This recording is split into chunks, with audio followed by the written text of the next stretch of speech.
అయ్యా అది కూడా ఉందా? హనీ కూడా ఉందా?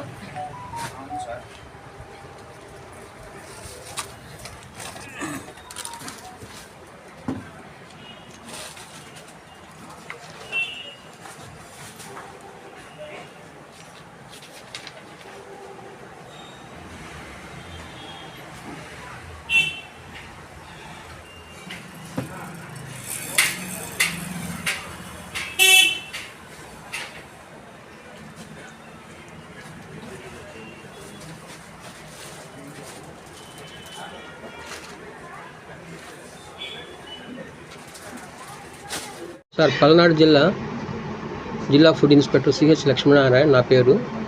నేను ఎక్స్పైరీ స్టాకు అమ్ముతున్నారనే సమాచారం మేరకు నేను మాచర్లకు వచ్చి తనిఖీ చేయటము జరిగింది. అయ్యప్ప ట్రేడర్స్లో తనిఖీ చేసి షాపు నందు గరం మసాలా, స్వస్తి గారం మసాలా ప్యాకెట్స్ ఒక 8, తర్వాత రుచి నంబర్ 1 వనస్పతి ప్యాకెట్స్ ఒక 42, లేపాక్షి జీరా packet 1, eastern chicken masala packets 3 seize చేయడం అనేది జరిగింది. ఇవి ఎక్స్పైర్డ్ స్టాక్ అనేది అమ్మకూడదు as per act, FSS act ప్రకారము. అందువల్ల ఆ స్టాక్ని సీజ్ చేసుకుని మేము కేసు ఫైల్ చేస్తున్నాము. ఈ కేసు ఏంటంటే జాయింట్ కలెక్టర్ దగ్గర మేము ఫైల్ చేస్తాము. సార్ దానికి పెనాల్టీ ఇంపోజ్ చేస్తారు. దయచేసి అందరూ కూడా వ్యాపారస్తులు, వినియోగదారులు, వ్యాపారస్తులు కూడా మీరు తీసుకున్నటువంటి ప్రతి ఆహార పదార్థాలను కూడా కొనుగోలు చేసేటప్పుడు ఎక్స్పైరీ డేట్ చూసుకొని కొనవాలని, తర్వాత వినియోగదారులు కూడా ఎక్స్పైర్డ్ స్టాక్ చూసుకొని కొనవలసిందని, ఇవన్నీ కూడా మన చేతిలో ఉన్నటువంటి అవకాశం ఉంది. ఈ ఎక్స్పైర్ స్టాక్ కనుక లేకపోతే ఏదైనా ప్రమాదం అది దాని యొక్క ఉపయోగం అనేది ఎంతకాలం వరకు ఉంటుందో అనేది ఎక్స్పైర్ డేట్ మెన్షన్ చేస్తారు. మ్యానుఫ్యాక్చరింగ్ ఎప్పుడు తయారు చేశాడు, ఎప్పుడు వరకు వాడుకోవచ్చు అనేది డిక్లేర్ చేస్తుంటారు. ఎవరు తయారు చేశారు అనేది ఉంటుంది. అందుకనే వ్యాపారస్తులకి, వినియోగదారులు కూడా తెలియజేస్తుందంటే, ముఖ్యంగా ప్రతి ఆహార పదార్థం కడుపుకు తినేటువంటి, పొట్టకు తినేటువంటి ఆహార పదార్థం ఏదైనా కానీ లేబుల్ డిక్లరేషన్ ఉన్నవి కొనుగోలు చేయవలసిందిగా ప్రార్థిస్తున్నాను.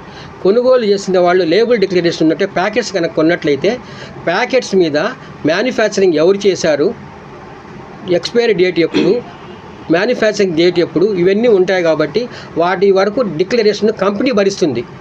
ఎవరైతే తయారు చేస్తారో వాళ్ళు దానికి బాధ్యులు. ఏదైనా వ్యతిరేకంగా ఉన్నట్లయితే ఎఫ్ఎస్ఎస్ ప్రకారము వాళ్ళు బాధ్యులు అవుతారు. కానీ ప్రతి వ్యాపారస్తులు కూడా, కొనుగోలుదారు వాడు కూడా బిల్లు మాత్రం తీసుకుంటే, ఆ బిల్లు తీసుకున్నట్లయితే ఎవరైతే తయారు చేశారో వాళ్ళ మీద, అమ్మే వాళ్ళ మీద కూడా చర్యలు అనేది తీసుకోవడానికి అవకాశం ఉంది. కాబట్టి ఏ వ్యాపారస్తుడు అనేవాడు తయారు చేసిన పదార్థం కాదు.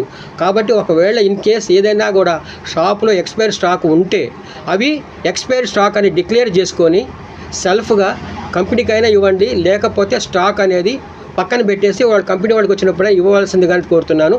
అంతేగాని వ్యాపారస్తులు, వినియోగదారులకు ఎవరికి కూడా ఎక్స్పైర్ స్టాక్ని అమ్మకూడదని ఆదేశిస్తున్నాను. ఇటువంటి ఎక్స్పైర్ స్టాక్ ఏదైనా ఉన్నట్లయితే ఎఫ్ఎస్ఎస్ యాక్ట్ ప్రకారం కఠినమైన చర్యలు తీసుకుంటారు. సార్, మనము ఇక్కడ వచ్చేసి ఎక్స్పైర్డ్ స్టాక్ అంతా పాడు కాకుండా రూకో కింద ఇంకొకటి సార్.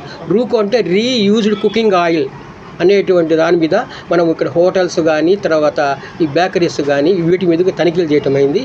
వాటిని రీయూజ్డ్ అంటే వాళ్ళు ఆయిల్ బాయిల్ చేసి చేస్తారని చెప్పేసి కేసులు మనం ఇక్కడ ఫైల్ చేసాము. ఒక 5 కేసుల వరకు ఫైల్ చేస్తున్నాము. అవి వాళ్ళు ఒక పెనాల్టీ ఇంపోజ్ చేస్తారు.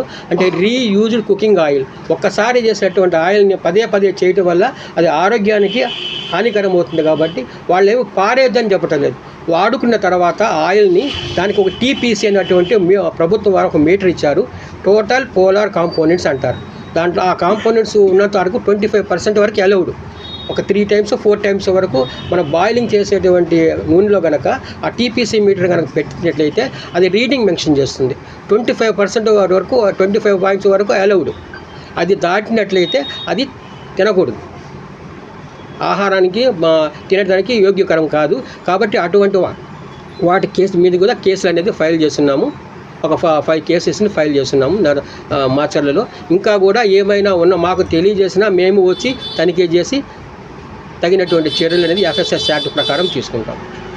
జేసీ జాయింట్ కలెక్టర్ గారు ఈ రూకో మీద ప్రతి ఒక్కరు కూడా సహకారం చేయాలి.